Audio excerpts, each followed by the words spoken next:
Hey LeBron, just wondered what you've noticed in the difference on a four-game trip like this from previous years, and hate to keep coming back to comparing. I know it's unique in the pandemic, but how you get a team to four straight wins, staying in a hotel, thinking about other things. How have you guys kept the main thing in your words? That's what it is. I mean, we're here to work, to get better, and to win. We're in the winning business, and that's what we want to do. We want to continue to build great habits. We're gonna have times where we don't play to our capabilities, but we still want to be able to create great habits going forward. And I think we did that on this road trip. Even with the new players, are there times like in the closing lineup where you and AD already sort of know exactly what to do to close out a game? How much of that is conscious, and how much of it is just the way that you guys impact the game? Well, I mean, who's ever out on the floor late in the game is a reason. It's a reason why they're out there, and we trust everyone that's out there, all five guys. So, I think tonight's closing lineup was myself, AD, Dennis Menace, Wes, and Kuz, and we was able to, close the game out in fashion and get some stops, timely stops, and get some timely buckets. Dan Warkey? Hey, LeBron, I'm going to take you away from the court for a little bit. Obviously, you guys played a game tonight, but there's so much going on in the world. In the morning, you guys find out that the officers in the Jacob Blake shooting won't be charged. As the day goes on, I'm sure you've got news about what's happened in Georgia and the turnout there and stuff like that. On nights like this, how are you able to focus on basketball?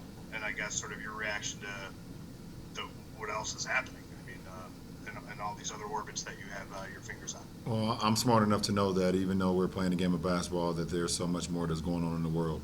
So much more that's even more important than us playing a game.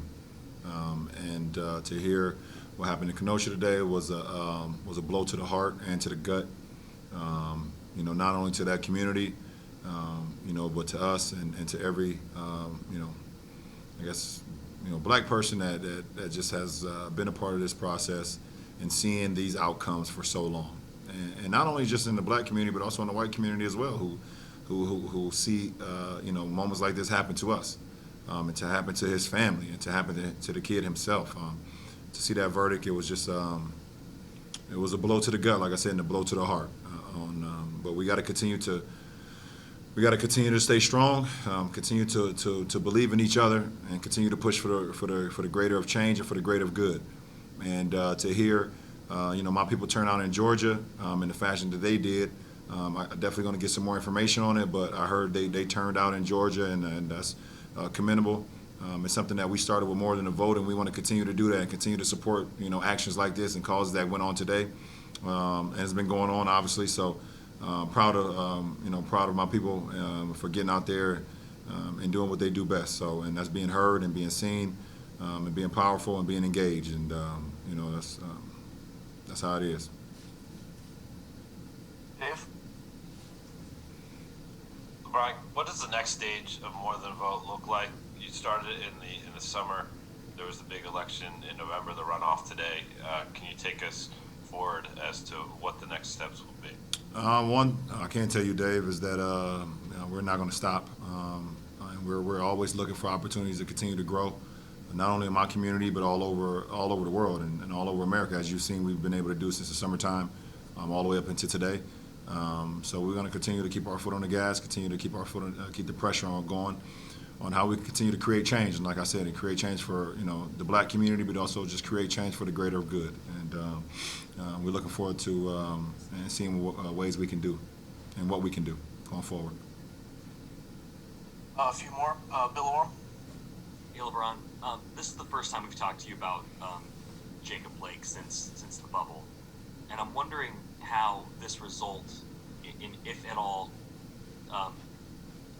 changes is the wrong word, and I hate that I'm using it, but how that makes you look at what you guys did in the bubble, when you know what you guys were kind of standing for together as a league. Does this result at all?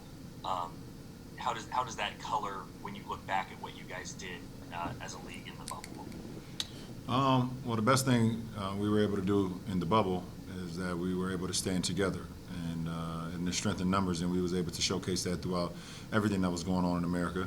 and everything that was going wrong in America, and we was able to voice those opinions and to voice those facts every single day. And I hope we can continue that now, even being outside the bubble, as I'm sitting here talking to you about, the verdict that happened in Kenosha and what's going on in Georgia. And there's going to be other instances that's going to happen throughout, the course of this season. And I hope that we all can continue to shed light on situations that, one, that we believe in, two, if it hits in our home or hits in our heart, that we can talk about it and discuss it, and also just be knowledgeable about any situation that comes out. So, like I said, it's a blow to our community once again, and we've been here before. It sucks. We feel sorry for his family and for that community itself, and we want better. We want better, and hopefully we can get that. All right, we're going to wrap it up. Last question, Kyle Goon. LeBron, obviously we ask you these questions because you're an influential person in sport and culture. But after these things happen, you say things, there are people who are going to criticize what you say, who are going to criticize NBA players for sitting out, criticize Colin Kaepernick. That dynamic kind of continues to exist. Do you feel frustration about the people who kind of focus on the words you say or the means by which people protest rather than sort of the substance of what is actually being protested and what issues you guys are trying to draw attention to? Yeah, I mean, people are going to always direct or deflect or just pull bits and pieces of your dialogue and try to make it for the better of what they want to hear or what they believe that you should be doing. And I'm past that in my life. I don't really care what people think, especially if it's negative. When I'm speaking from the heart and I'm speaking from a very knowledgeable point of view, I know what I'm saying is right, and I can care less what other comments or what people say, because at the end of the day, no matter what, we are all human. No matter the color of your skin, we all have emotions. We all have the same colored blood when it comes out. We all pull our pants up and tie our shoes the same exact way. So when it comes down to that, and I understand that, I know that me speaking about issues that's going on, and not only in my community but all over the world, or especially in America that I live in, this is our home base.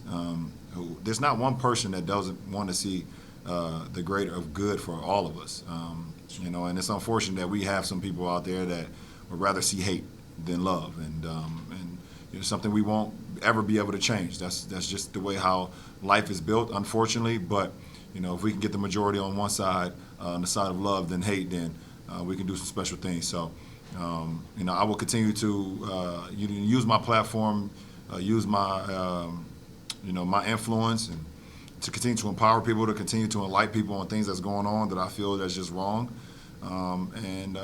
Today is one of those instances where we as a community feel like the verdict on that particular officer was wrong, and there's nothing else to say more about it.